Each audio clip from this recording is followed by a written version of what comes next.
அமைதியானது எனக்கும் இந்த குழுவில் இருக்கிற ஒவ்வொருவருக்கும் ஆசீர்வாதத்தை கொடுக்க வேண்டுமாறு கூட நான் ஜெபிக்கிறேன் தகப்பனே. வாயின் வார்த்தைகள் வீண் வார்த்தைகள் ஒன்றும் பேசாதபடி என் வாய்க்கு நீர் காவல் வைக்க வேண்டுமாறு கூட கெஞ்சிருக்கோம். உம்முடைய வேதத்தை மட்டுமே நாங்கள் பேசவும், உம்முடைய அதிசயங்களை மட்டுமே நாங்கள் கண்டுகொள்ளத்தக்கதான கிருபைக்குள்ளாக எங்கள் ஒவ்வொருவரையும் வழிநடத்தி பாதுகாத்துக் கொள்ள வேண்டுமாறு கூட கெஞ்சிருக்கோம். இயேசுவின் மூலம் ஜெபம் கேளுங்க நல்ல பிதாவே. ஆமென். நம்ம நம்முடைய வேதாகமத்துல முகங்களை பற்றி நம்ம பார்க்க போறோம். ஒவ்வொருத்தருடைய முகம் எப்படியெல்லாம் இருந்துச்சு, அதனால அவர்களுக்கு கிடைத்த நன்மைகள் என்ன? நாம் யாருடைய முகத்தை நாடுகிறோம்? கர்த்தர் முகத்தை நோக்கி பார்க்கிறோமா, அல்லது உலக பிரகாரமான மக்களின் முகத்தையா? இரண்டுல எதை நாம் நோக்கி பார்க்கிறோம்?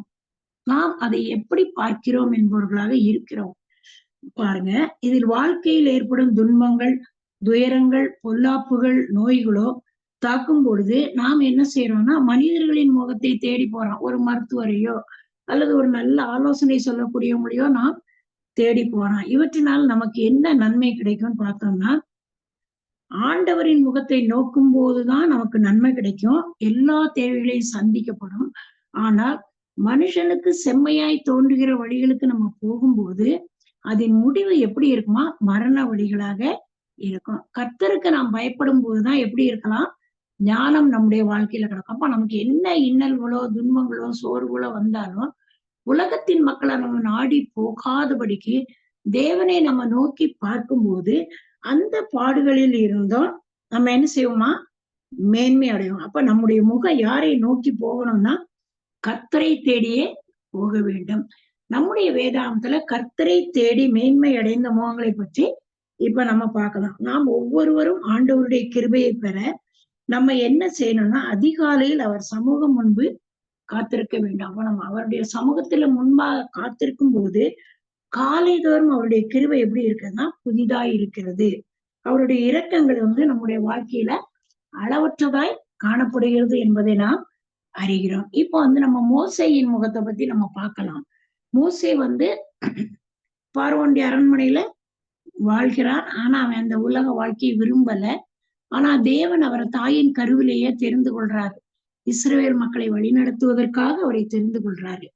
அப்போ அப்படிப்பட்ட தேவன் மோசேக்கு என்ன செய்யறாருன்னா, தரிசனமாகி அவர்கிட்ட பேசுறாரு. விடியற் காலத்திலே நீ ஆயத்தமாகி சீனாய் மலையில் ஏறி என்ன செய்ய, அங்கு காலமே மலையின் உச்சியில் என் சமூகத்தில் வந்து நில் அப்படின்னு கூறாரு. எதுலன்னா யாத்ராகமும் 34:1 மோசேயோடு பேசி நீ என் சமூகத்துல வந்து நில்லு, அப்போ உனக்கு நான் என்ன செய்வேன், என்னுடைய வார்த்தையின்படி எல்லாம் நீ செய் அப்படிங்கிறத அவர் சொல்றாரு. அப்படி சொன்னதுனால மோசே என்ன செய்யறாருன்னா, ஆண்டவருடைய வார்த்தையின்படி என்ன செய்யறாராம், மலையின் உச்சிக்கு போறாரு, அவருக்காக காத்திருக்கிறாரு. அப்ப அங்க என்ன நடக்கு, இஸ்ரவேல் நகரங்களை ஆண்டு கொள்வதற்கு தேவன் சொல்றாரு. அப்போ அந்த வார்த்தையின்படி கீழ்ப்படிந்து இஸ்ரவேல் மக்களை வழிநடத்த அவர் போறாரு. எத்தனை ஆண்டு காலம் போனாருன்னா 40 ஆண்டு காலமாக வழி நடத்தினாரு. அந்த வழி நடத்துதல்ல எத்தனையோ போராட்டங்கள், வேதனைகள் எல்லாமே வந்தாலும் அந்த இஸ்ரவேல் மக்களை மீட்பதற்கு அவர் துன்பப்பட்டாலும், வனாந்திரத்துல செல்லும் போதும் அவருக்கு நிறைய பாடு. இஸ்ரவேல் மக்களுக்கு எத்தனை நன்மைகள் செய்தாலும் அவங்க என்ன செய்யறாங்கன்னா முறுமுறுக்குறாங்க. தண்ணி இல்ல, உணவு இல்ல. நான் பார்வோன் இடத்துல இருந்தாலே எங்களுக்கு என்ன கிடைக்கும்? ஜெயம் கிடைக்கும். நாங்க சாப்பிட்டுக்கிட்டு இருந்தோம், ஏதோ நல்லா சந்தோஷமா இருந்தோம், வேலையை செய்தோம். இப்ப உங்களுக்கு பின்னால வந்தனால எங்களுக்கு குடிக்க தண்ணி இல்ல, அது இல்ல, இது இல்லைன்னு அப்படி முறுமுறுக்கும் போது, ஆனாலும் அப்போ அவர் என்ன செய்யறாராம், தேவனை நோக்கி பார்க்கிறார். தேவனிடத்துலதான் எல்லாவற்றையும் கேட்டு, அப்பா இப்படியெல்லாம் பேசுறாங்களே, நான் என்ன செய்யணும், எப்படி இருக்கணும் அப்படிங்கறத அவர் கேட்கும் போது அவருக்கு தேவன் வெளிப்படுத்துகிறார். அதன் அடிப்படையில் தான் என்ன செய்யறாரு, சீனாய் மலைக்கு ஏறி வர சொல்றாரு.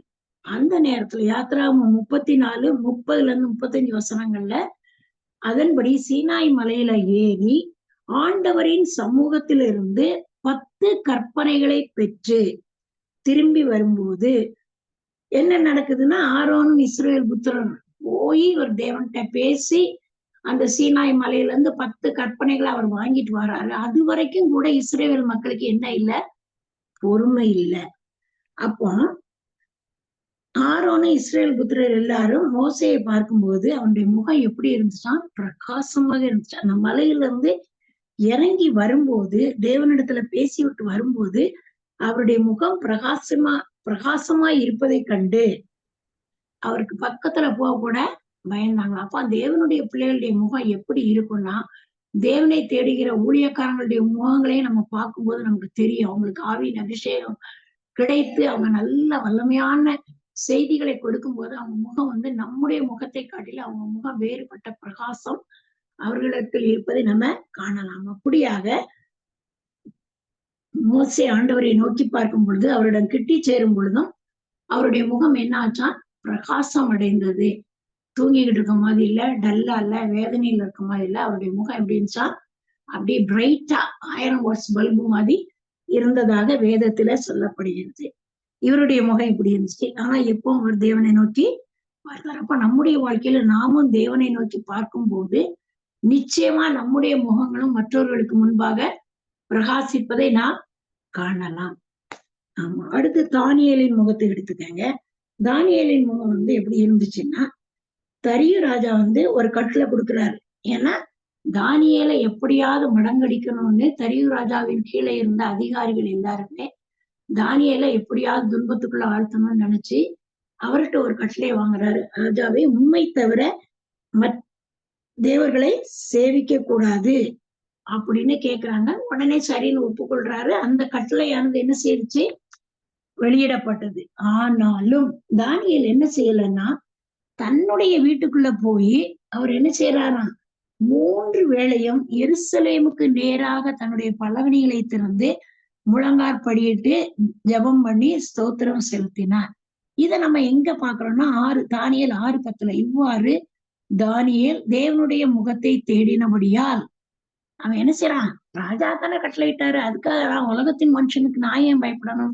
அவருக்கு பயப்படுறதுனால என்ன கிடைக்கும்? ஒருவேளை உயர்ந்த பதவி கிடைக்கலாம். ஆனாலும் அதுல சஞ்சலம், வருத்தம், துன்பம் தானே இருக்கும். நான் அப்படி இல்லை. நான் என்னுடைய தேவனை நோக்கிதான் நான் பார்ப்பேன் என்று ஒரே விசுவாசத்தோடு அவன் என்ன செய்யறானா? தேவனின் முகத்தை தேடினபடியால் தேவனாகிய கர்த்தர் தானியேலுக்கு எல்லா காரியத்தையும் வாய்க்கப்படும். அப்ப நம்ம தேவனை தேடும் போது நம்முடைய வாழ்க்கையில எத்தனை சோர்வுகள், சோதனைகள், வேதனைகள், துன்பங்கள், வருத்தங்கள் வந்தாலும் அது எல்லாம் என்ன செய்யுமா? புல்லின் மேல் படர்ந்த பனியை போல மறைந்து விடும். அப்போ தானியேலுக்கு எல்லா காரியத்தையும் வாய்க்கப்படினார். தானியேல் 1:12-16 நம்ம பார்த்தோம்னால் தானியேல் மேல்சாரியிடம் கூறுகிறார். என்னன்னு கூறுறாருன்னா, 10 நாட்கள் எங்களை சோதித்து பாருங்கள், எங்கள் முகங்களையும் ராஜபோஜனத்தை புதிக்கிற வாலிபருடைய முகங்களை ஒத்து பாருங்கள், பின்பு நீர் காண்கிறபடி உமது அடியாருக்கு செய்யும் என்று கூறான். அப்ப தானியேல், சாத்ராக், மேஷாக், ஆபேத் எல்லாருக்கும் என்ன செய்யறாங்க? விசாரிப்புக்காரரை வைக்கிறாங்க. அப்ப விசாரிப்புக்காரரை வச்சு ராஜபோஜனம் கொடுக்கணும் அப்படின்னு நினைக்கிறாங்க. ஆனா தானியேல் அதுக்கு என்ன செய்யல? ஒத்துக்கொள்ளல. எங்களுக்கு சாதாரண உணவை தாங்க, நாங்க சாப்பிடுறோம். நீ 10 நாளைக்கு அப்புறம் எங்களை பாருங்க, நாங்க எப்படி இருக்கிறோம், ராஜ உணவு சாப்பிட்டவங்க எப்படி இருக்கிறாங்க, மாம்சம் சாப்பிட்டவங்க எப்படி இருக்காங்கன்னு பாருங்க அப்படின்னு சொல்றாரு. ஆனா 10 நாட்களுக்கு பின்பு ராஜபோஜனத்தை புசித்த எல்லா வாலிபரை பார்க்கிலும் அவர்கள் முக கலையுள்ளதாயும் சரீரம் புஷ்டி உள்ளதா இருந்துச்சு. அப்ப தானியேலுடைய முகம் எப்படி இருந்துச்சா?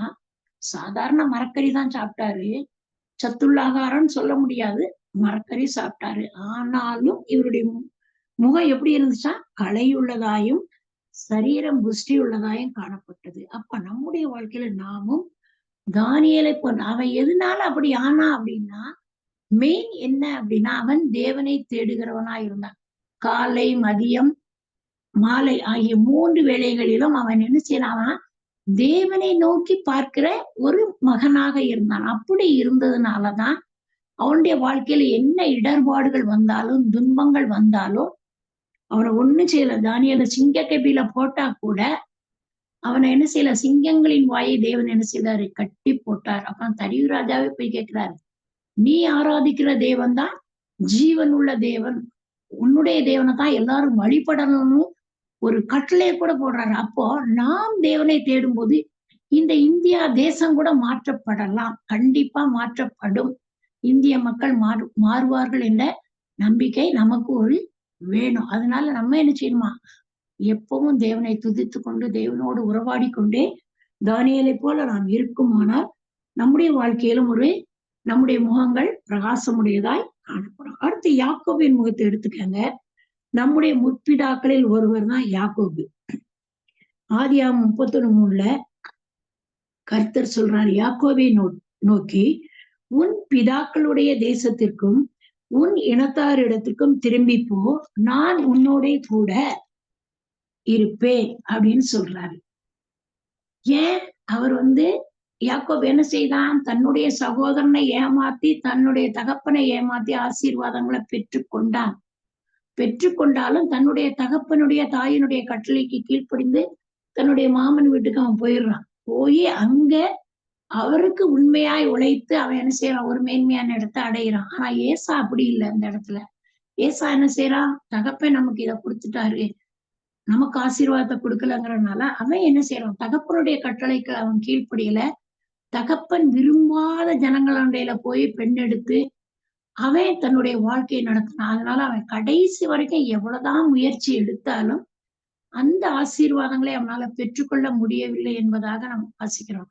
ஆனா யாக்கோபு அப்படி இல்லை. அப்போ தேவன் யாக்கோபோட பேசுறார். லாபானுடைய வீட்டுக்கு போய் லாபானுக்கு அவன் உண்மையா இருந்ததுனால, உன் பிதாக்களுடைய தேசத்திற்கும் உன் இனத்தாடிற்கும் திரும்பி போ, நான் உன்னோட கூட இருப்பேன் என்றார். அப்ப லாபானின் குமாரர்கள் அந்த இடத்துல பெரிய பிரச்சனைகள் நடக்குது. அவன் லாபானுக்காக அவன் உழைக்கிறான். லாபான் தன்னுடைய மகளை கொடுக்குறேங்க, முதல்ல ஏமாத்திட்டான். அந்த மகளுக்காக 7 வருஷம், அடுத்த மகளுக்காக 7 வருஷம், அதுக்கப்புறம் அந்த மனைவிகளை கல்யாணம் பண்ணி அவங்களுக்கு பிள்ளைகளுக்காக தன்னுடைய மாமாவுக்கு அவன் நல்லா உண்மையா உழைத்து அவருக்கு சேர வேண்டிய பங்கெல்லாம் சேர்த்து கொடுத்தான். ஆனாலும் அவருடைய குமாரர்கள் என்ன செய்யறாங்கன்னா, எங்கள் தகப்பனுக்குரியதை யாக்கோபு எடுத்துக்கொண்டான் என்ற வார்த்தையை சொல்றாங்க. அதை கேட்ட உடனே லாபானின் முகம் என்ன செய்யலாம், வேறுபட்டு இருக்கிறது.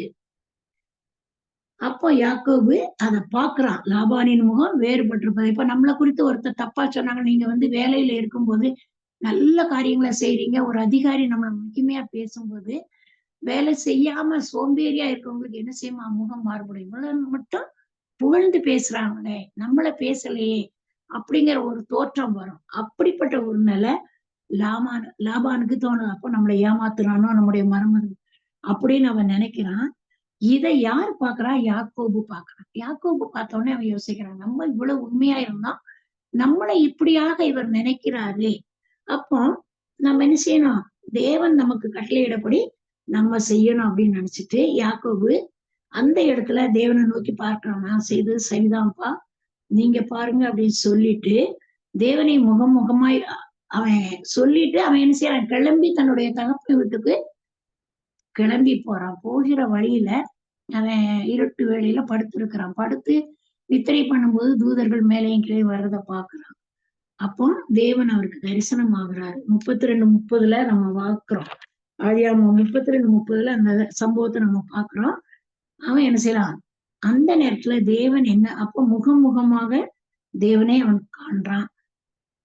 தேவனை முகமாய் கண்டே உயிர் தப்பி பிழைத்தேன் என்று சொல்லி அந்த ஸ்தலத்துக்கு என்ன செய்யறான்னா பெனியேல் என்று பெயரிட்டான் என்பதாக நம்ம காக்கிறோம். அப்ப அவன் வழியில படுத்திருந்தா கூட தன்னுடைய தேவனை அவன் என்ன செய்யறான், நோக்கி பார்க்கிறவனா இருக்கான். அவ்வளவு பாடுகள் இருக்கே, வேதனைகள் இருக்கே அப்படின்னு அந்த வேதனைகளையும் பாடுகளை அவன் யோசிக்காம அந்த இடத்துல அவன் தேவனை நோக்கி பார்க்கிறான். அவனுடைய முகம் எப்படி இருந்துச்சான், பிரகாசமாக இருந்தது என்பதை நான் பார்க்கிறோம். அடுத்தபடியாக யோசேப்பினுடைய சரித்திரத்தை எடுத்துக்கிட்டீங்கன்னா, யோசேப்பு ஒரு கடைசி மகன். அவன் யாருக்கு பிரியமான மகன், தன்னுடைய தகப்பனுக்கு பிரியமான மகன். அதனால சகோதரர்களுக்கெல்லாம் கொஞ்சம் வருத்தம். ஆனாலும் அவனை தேவன் உயர்த்துறார். சிறு பிராயத்துல அவன் எப்பவும் தேவனுக்கு பயந்தவனா இருந்தான், தேவனை நோக்கி பார்க்கிறவனா இருந்தான், தேவனுடைய கற்பனைகளுக்கு கீழ்ப்படியக்கூடியவனா இருந்தான். அதனால அவனுடைய வாழ்க்கையில அவனுக்கு தேவன் என்ன செய்தாரா, நீதிமொழிகள் 15:33 சொன்னபடி கர்த்தருக்கு பயந்த மனிதனா இருந்தா ஞானம் அவனுக்கு கொடுக்கப்பட்டது அப்படிங்கிறத நம்ம பார்க்கிறோம். அடுத்தபடியாக அவனுடைய வாழ்க்கையில அவன் தேவனுக்கு பயந்ததுனால சகல ஆசீர்வாதங்களையும் பெறக்கூடியவனாய் காணப்பட்டான். அடுத்து அவனை ஒரு மேன்மையான இடத்துல தேவன் கொண்டு போய் வைத்தார். அதுக்கு காரணம் என்ன அப்படின்னா, அவன் சிறு வயதுல இருக்கும் போதே தேவன் அவனை தெரிந்து கொள்றார். எப்படின்னா அவன் சொப்பனத்தை காண்றான். சிறு வயதுல இருக்கும்போது சொப்பனத்தை கண்டு தன்னுடைய தகப்பன் தாய் எல்லார்ட்டையும் சொல்றான். அடுத்து என்ன நடக்குதுன்னா, சகோதரர்ல பார்க்கும்போது அவனை குழியில போடுறாங்க, வித்து போடுறாங்க. அவன் பார்வோன் தேசத்துக்கு அங்க போறான், அரண்மனைக்கு போகிறான். அந்த இடத்துல போகும்போதும் அவன் தேவனை நோக்கி பார்க்கிறவனாதான் இருக்கிறான். அடுத்து அந்த இடத்துல சொப்பனங்களுக்கு அர்த்தத்தை சொல்லக்கூடிய ஒரு ஞானத்தை தேவன் கொடுக்கிறார். அதுதான் ஞானம். தேவன் கொடுக்கிற ஞானம். சிறு வயதுல சொப்பனத்தை பார்த்தான். பெரியவன் ஆகும்போது அந்த சொப்பனத்திற்கு அர்த்தத்தை சொன்னான். அது அவனுக்கு கொடுக்கப்பட்ட ஞானம். அடுத்தபடியாக அந்த ஞானத்தின் மேன்மையினாலே அவன் அந்த பார்வோனுக்கு அரண்மனையில பெரிய அதிபதியாக மாற்றப்பட்டான். அது எப்படி அப்படின்னு நம்ம பார்க்கும்போது என்ன செய்யறான்னா, யோசேப்பு அரண்மனையில இருக்கும்போது அந்த எஜமானி அம்மா அவனை தவறான வழியில கொண்டு போகணும் அப்படின்னு நினைக்கிறாங்க. ஆனா அந்த இடத்துல நீதிமொழிகள் 28:20 சொன்னபடி உண்மையுள்ள மனுஷன் பரிபூர்ண ஆசீர்வாதங்களை பெறுவான். அந்த வசனத்திற்கு ஏற்றபடி அவன் எப்படி இருந்தான்னா, உண்மையுள்ள ஒரு மனிதன், தன்னுடைய அதிகாரிக்கு, தன்னுடைய ராஜாவுக்கு உண்மை உள்ளவனா காணப்பட்டான்.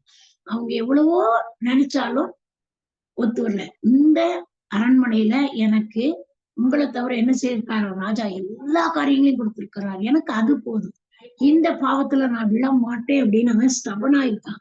அப்ப அவன் அந்த ராஜாத்தியால அவனுக்கு பொல்லாங்கு வருது. எப்படின்னா அவனை பொய்யா சொல்லி அவன் என்ன செய்யறாங்க, அவன் ஒரு வார்த்தை சொல்றான். தானியேல் 39:9 அவன் இத்தனை பெரிய பொல்லாங்குக்கு உடன்பட்டு தேவனுக்கு விரோதமாய் பாவம் செய்வது எப்படி அப்படின்னு அவன் கேட்கிறான்.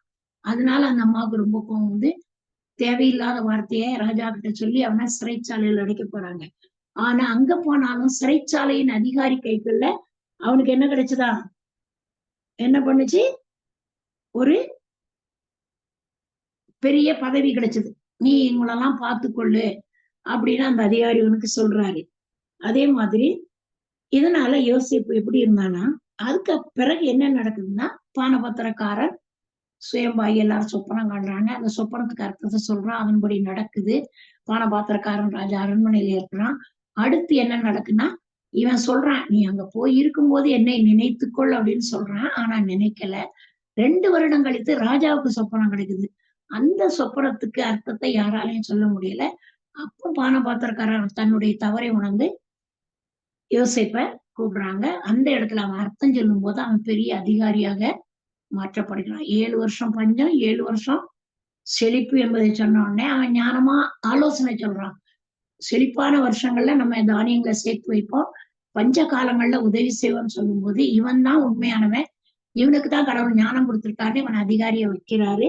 அப்படி இருக்கும்போது இவன் தவறுகளுக்கு விலகி ஓடினதால் எப்படி இருந்தான்னா, இதனால் யோசேப்பு அழகான முகம் படைத்தவனா இருந்தான் அப்படிங்கறத ஆதியாகமம் 39:6 நம்ம பாக்குறோம். எப்படின்னா யோசேப்பு அழகான ரூபமும் சௌந்தரிய முகமும் உள்ளவனா இருந்தான்.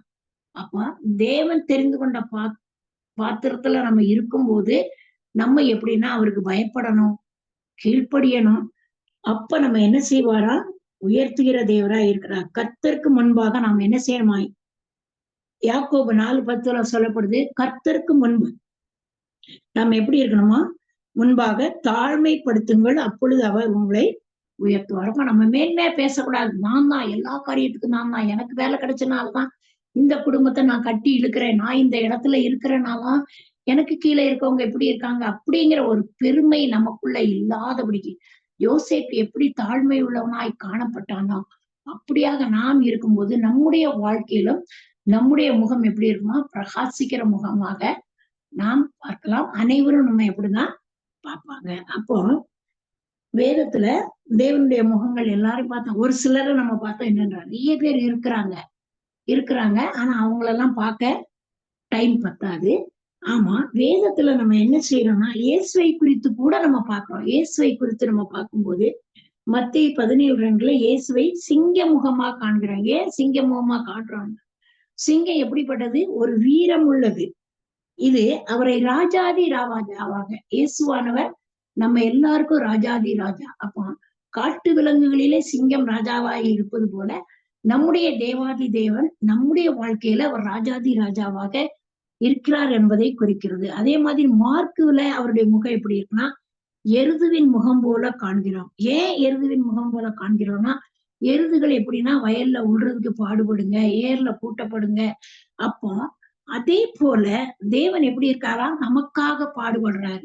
இந்த உலகத்துல வந்து மனித அவதாரம் எடுத்து பாடுபட்டு அடிமை போல உழைத்ததை நமக்காக, நம்முடைய விடுதலைகளுக்காக, நம்முடைய பாவத்திலிருந்து நம்முடைய விடுதலை பண்ணுவதற்காக தன்னுடைய ரத்தத்தையே சிந்தி அவர் அவ்வளவு தூரம் பாடுபட்டு அடிமை போல பிதாவின் சித்தத்திற்கு தன்னை ஒப்பு கொடுத்ததை அது வெளிப்படுத்துகிறது. லூக்காவுல பார்த்தோம்னா மனுஷ முகம் உடையவராக எப்படி பார்க்கிறோம், தேவகுமாரனாக மனுஷ குமாரனாக நாம் காண்கிறோம். அவர் மனுஷ குமாரனாக வரும்போது அவர் இந்த உலகத்துல எப்படியெல்லாம் இருந்தார்னா, மக்கள் மேல அன்புள்ளவராய் காணப்பட்டார். மனதுருக்கம் நிறைந்தவர். அந்த மனதுருக்கம் இருந்தனால அநேக நோயாளிகளை குணமாக்கினார். அடுத்து தயவுள்ளவராய் இருந்தார், இரக்கம் உள்ளவராய் இருந்தார் என்பதை வெளிப்படுத்துகிறது. இதை வெளிப்படுத்துவதற்கு தான் மனுஷ முகம் என்று அழைக்கப்படுகிறது. குமாரனாக மனுஷகுமாரனாக நாம் என்ன செய்யறோம், காண்கிறோம். அடுத்து யோவானில் வந்து கழுகு முகம் உள்ளவராக காண்கிறோம். கழுகு எப்படின்னா எவ்வளவுதான் இருந்தாலும் அந்த செட்டைகளை அடித்து மேலே பறக்கக்கூடிய தன்மை உடையது. உன்னதத்தில் தேவகுமாரனாக அவரை வெளிப்படுத்துகிறது. கழுகு முகம் உள்ளவராக காண்கிறோம்னா அவர் வந்து எப்படிப்பட்டவர், உன்னதத்தில் இருக்கிறவர், உன்னதத்திற்குரிய தேவகுமாரனாக அவரை வெளிப்படுத்துகிறது. நாமும் அவருடைய அடிச்சுவடுகளை பின்பற்றி அவருடைய குணாதிசயங்களை சுபாவங்களை சுதந்திரத்துக் கொள்ள வேண்டும். நம்ம எப்படி இருக்கணுமா, நாம் தேவனை போல அன்புள்ளவர்களாக, தயவுள்ளவர்களாக, இரக்க குணம் உள்ளவர்களாக, மற்றவர்களுக்காக உதவி செய்கிறவர்களாக, மற்றவர்களை நேசிக்கிறவர்களாக நாம் இருக்கும்போது அது நம்முடைய வாழ்க்கையில அது என்ன இருக்குமா, நம்முடைய முகமும் பிரகாசிக்க கூடியதாய் காணப்படும். அடுத்து நீதிமான்கள் எப்படி இருப்பாங்க அப்படிங்கிறது நீதிமொழிகள் 28:1 குறிப்பிடப்படுது. நீதிமான்களோ சிங்கத்தை போல தைரியமா இருப்பார்கள் என்பதாக நீதிமொழிகள் 28:1 குறிப்பிடுகிறார். ஏன்னா இதில் இயேசுவானவருடன் காணப்பட்ட குணங்களை நினைவுபடுத்துகிறார். அவர் எப்படி இருந்தாரு, எதுக்கும் பயப்படல, எல்லாருக்கும் முன்னாலேயும் தைரியமா வேதத்தை போதித்தாரு. யார் என்ன சொன்னாலும், சிலுவையில அறைந்தாலும் அறையாவிட்டாலும் அவர் என்ன செய்யல, யாருக்குமே அவர் பயப்படல. அவர் வந்து யாரு, நீதிமான். அவர் வந்து நம்முடைய தேவன் வந்து நீதி உள்ள தேவன். அப்ப அவரையும் பயப்படணும். அதனால அவர் சிங்கத்தை போல தைரியம் உடையவராக இருந்தார் என்பதே அவருடைய குணங்கள் நினைவுபடுத்துகிறது. அவர் தன்னுடைய 12ஆம் வயதுல சிங்கத்தை போல வேதபாரகர், பரிசேய, மறைபொருட்களை வினாவிக் கொண்டே இருந்தார். சின்ன வயசுல நம்ம போய் வேதத்தை பத்தி சொல்லுவோமா, இப்ப கூட வேதத்தை பத்தி சொல்லும் போது நமக்கு உள்ளுக்குள்ள ஒரு பயம் வருது. தவறான காரியங்களை நம்ம சொல்லிடுவோமோ, தேவையற்ற காரியங்களை நம்ம சொல்லிடுவோமோ, புறம்பான காரியங்களை சொல்லிடுவோமோ, நமக்குள்ள ஒரு பயம் வருது. அப்போ அவருக்குள்ள அந்த பயம் இல்லை. ஏன்னா அவர் தேவகுமாரன். அந்த தேவகுமாரன் சிங்கத்தை போல 12 வயதிலேயே தன்னுடைய பெற்றோரெல்லாம் விட்டுட்டு போய் உட்கார்ந்து என்ன செய்யறாரு, வேதபாரகம் மத்தியில பிரசங்கம் பண்றாரு. அவங்க தேடி அலைகிறாங்க. மறைபொருட்களை அவர் என்ன செய்தாரா, வினாவி கொண்டே இருந்தார், கேட்டுக்கிட்டே இருக்காரு. அப்போ ஊழியத்திலும் அவர் எப்படி இருக்கிறார்னா அதிகாரம் உடையவராய் பிரசங்கிக்கிறார். அவருடைய ஊழியம் எப்படி இருந்துச்சா, அதிகாரம் தான். யாருக்குமே பயந்து இல்ல, யாருக்கும் பயப்படல. ஞாயிற்றுக்கிழமையானாலும் குணப்படுத்துறத குணப்படுத்திக்கிட்டே தான் இருந்தார். யார் என்ன சொன்னாலும் அதை குறித்து அவர் கவலைப்படாமல் அதிகாரம் உடையவராக காணப்பட்டார். அடுத்து தன்னுடைய வாழ்க்கையில சிலுவை பாடுகளை தைரியமாய் சந்தித்தார். நீதிமொழிகள் 30:30 மிருகங்களில் சௌரியமானதும் ஒன்றுக்கும் பின் அடையாததுமாகிய சிங்கம் என குறிப்பிடப்படுகிறது. எப்படி இருந்தாரா, எதை பத்தியும் கவலைப்படல. நீ அடிச்சுக்கப்பா, அணிகள் அடிச்சுக்க, என்ன வேணாலும் பண்ணிக்க. நான் யாருக்காக வந்தேன், இந்த மனுஷர்களின் பாவங்களை போக்குவதற்காக வந்தேன். நான் மீட்பதற்கு வந்த ஒரு ஆட்டுக்குட்டி, தேவ ஆட்டுக்குட்டி. நான் வந்து இந்த இடத்துல பயந்து போகணும்னு அவசியம் கிடையாது அப்படின்னு, எப்படி மிருகங்கள்ல சௌரியமானதும் ஒன்றுக்கும் ஒன்னா குறித்தும் பயப்படாத சிங்கம். யார் ஏற்க வந்தாலும் என்ன செய்யுமா, ஓங்கி பாய்ந்து அடிக்கக்கூடிய தன்மை உடையது. அப்படிப்பட்ட ஒரு தைரியம் காணப்படுது. ஏன்னா சாத்தான் வந்து வெள்ளம் போல வந்தாலும் யூத ராஜ சிங்கம் நமக்காக எழுந்து நின்றார் என்பதை வெளிப்படுத்தின சுவிசேஷம் 5:5 நாம் காண்கிறோம்.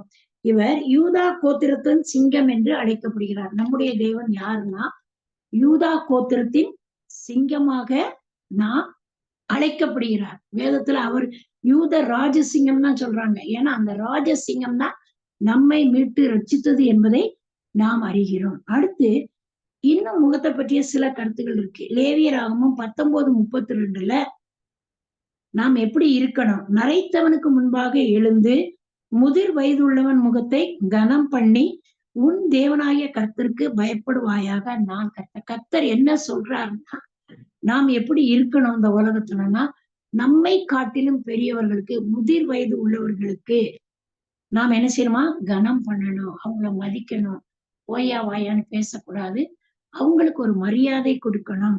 அவங்களுக்காக எப்படி இருக்கணுமா? தேவனாகிய கர்த்தருக்கு நாம் பயப்படணும்.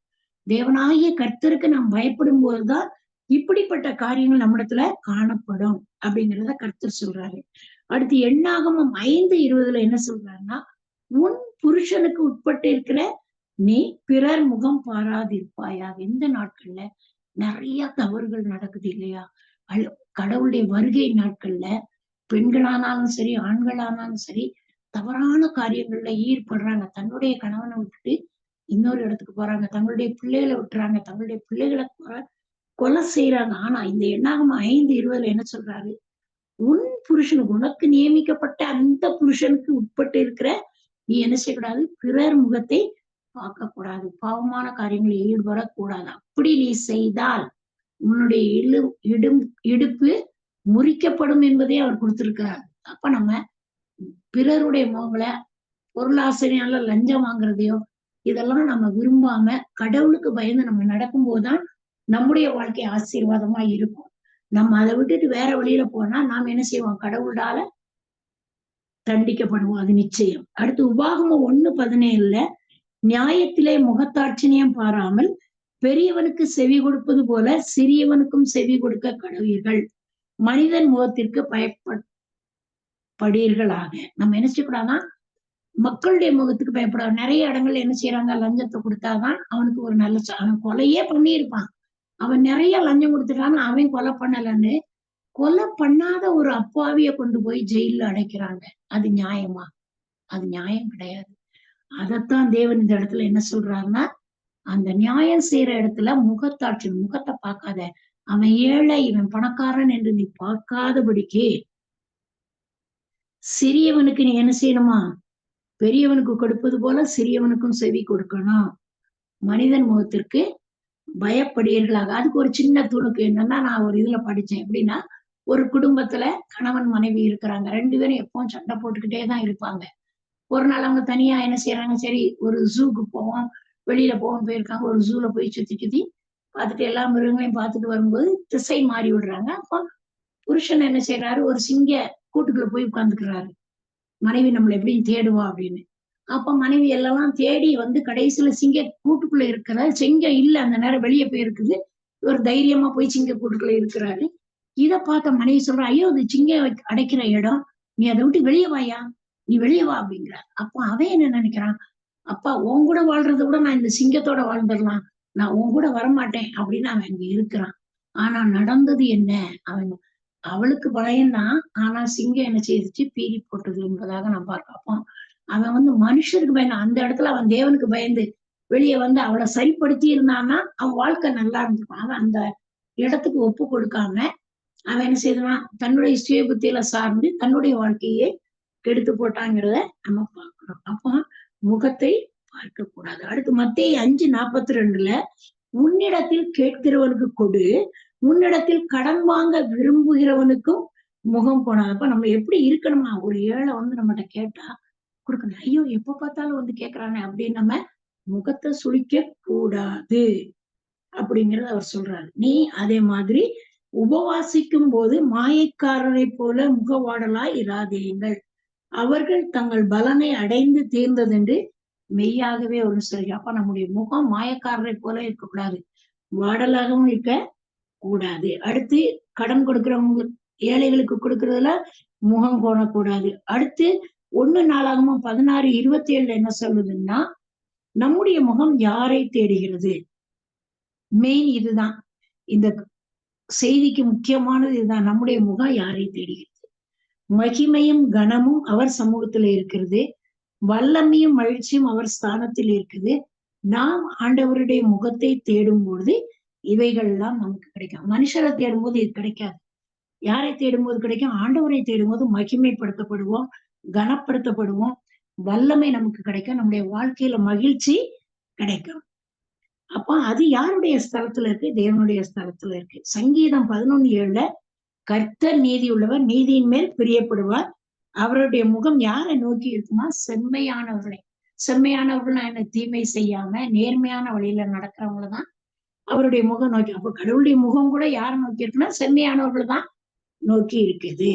அடுத்து மத்தேயு 17:2 பார்த்தோம்னா அவர் முகம் சூரியனை போல பிரகாசித்தது, அவர் வஸ்திரம் வெளிச்சத்தை போல வெண்மையாயிற்று. தேவனுடைய முகம் எப்படி இருக்குன்னா பிரகாசமா இருக்குது. சூரியனை போல பிரகாசிக்கிற முகம். நம்முடைய முகம் எப்படி இருக்கு? நம்ம கவலையுள்ள வரும்போது அப்படி சோர்ந்து போயிடும். தேவனை பிடிக்கும் போதே நம்முடைய முகம் பிரகாசிக்கிறது. அப்ப எப்பவும் நம்ம தேவனோடு நெருங்கி இருந்து முக பிரகாசம் உடையவர்களாக இருக்கணும். அடுத்து பிரசங்கி 8:1 மனுஷனுடைய ஞானம் அவன் முகத்தை பிரகாசிக்க பண்ணான். மனுஷன் அந்த ஞானம் யார் தரணும்? கர்த்தர். கர்த்தரை தேடுகிறவர்களுக்கு என்ன கிடைக்குமா? ஞானம் கிடைக்கும். அந்த ஞானம் தான் நம்முடைய வாழ்க்கைய பிரகாசிக்க பண்ணா. அடுத்து 1 கொரிந்தியர் 13:12 நம்ம என்ன செய்யறோமா? இப்பொழுது கண்ணாடியிலே நம்ம வெளியே எங்கேயும் போறதா இருந்தா முகம் என்ன செய்வான்? பவுடர்லாம் போட்டு அப்படி போய் கண்ணாடியில முகம் அழகாக்க பார்ப்போம். ஆனால் அப்பொழுது முகமாய் நாம் பார்ப்போம். ஆண்டவரை நோக்கி பார்க்கும் பொழுது முகமாய் பார்க்கிறோம்னா ஆண்டவரை நம்ம என்ன செய்யணுமா? முகமாய் பார்க்க ஆயத்தப்பட வேண்டும். எப்படி? காலையில எழும்பணும், எப்பவும் நம்ம நடந்தாலும் சாப்பிட்டாலும் உறங்கினாலும் கடவுளோட நம்ம பேசிக்கிட்டு இருக்கும்போது நாம் அவரை முகமாய் நம்ம என்ன செய்யலாம்? பார்க்க முடியும். அடுத்து சங்கீதம் 19:14 என் கன்மலையும் என் மீட்பருமாகிய கர்த்தாவே, என் வார்த்தைகளும் என் இருதயத்தின் தியானம் உங்க சமத்துல பிரீதியா இருக்கணும். அப்ப நம்ம இதுல பார்த்தது நம்முடைய முகங்கள் பிரகாசமா இருக்கணும் அப்படின்னா நம்ம சங்கீதம் 19:14 சொன்ன போல கர்த்தாவே நோக்கி இருக்கணும். அவருடைய வார்த்தைகள் தான் நம்ம வாயில வரணும். நம்முடைய இருதயத்துல இருக்கணும். நம்முடைய தியானமும் அவரை பற்றியதா இருக்கணும். அப்போ அவருடைய சமூகத்துல நாம் என்ன செய்யலாமா?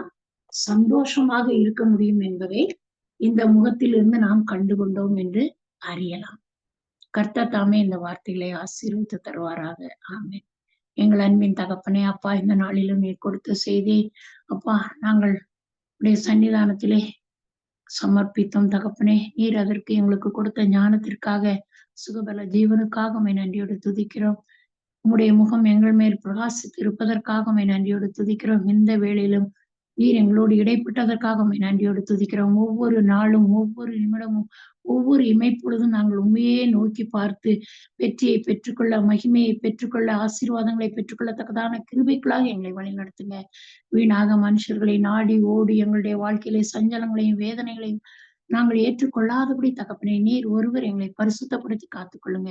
மீதியான நேரத்தை உடைய கரங்களிலே தாழ்த்தி கொடுக்கிறோம். துதி, கனம், மகிமை எல்லாவற்றையும் ஒருவருக்கு சேர்த்துக்கிறோம். நேசிக்கிற என்ப இயேசுவின் மூலம் ஜெபம் கேளும் எங்கள் நல்ல பிதாவே. ஆமென்.